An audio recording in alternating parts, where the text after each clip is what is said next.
Hello, my name is Benjamin Z. Meller, and in today's video I want to talk about trust deeds in the state of Texas in the United States. So that'll be what the video is about, because this is something that a lot of new private lenders, they may not be familiar with all of these terms. So I just want to walk through the terms, kind of explain how it works with a trust deed. So a trust deed or deed of trust is a document that creates a lien on real estate secured by a promissory note.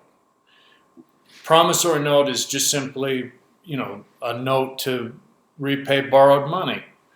It's one of two documents that you actually need for a real estate loan. So the Texas Deed of Trust creates a lien on the borrower's interest in real property to secure the promise to pay borrowed money. A deed of trust, it also contains sometimes many obligations of the borrower, including the payment of property taxes, insurance, and maintenance and repairs of the property. It basically is filed with the county clerk to create a lien on the borrower's interest in the real property. Now I want to comment on something. As a lender, a lot of times what professional lenders do is they try to have their lawyer make the note where the minute the borrower signs it, he's already in default. That's the typical way of the professional lender, is he wants to get the note where at any time he can call it due for any reason.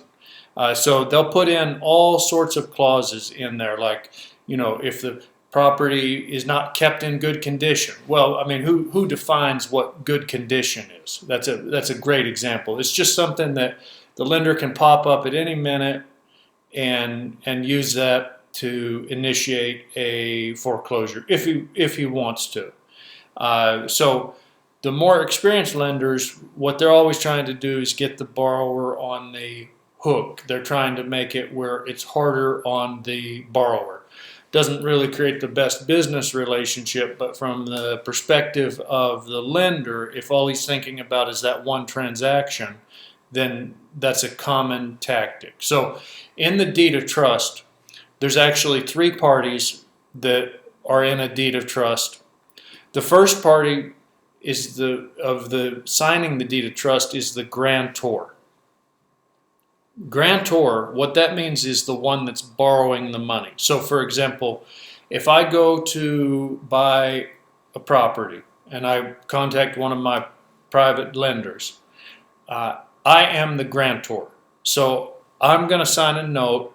I would be listed in the note as the grantor. The grantor is the only person that signs the document. If the grantor basically grants permission to another party called a trustee.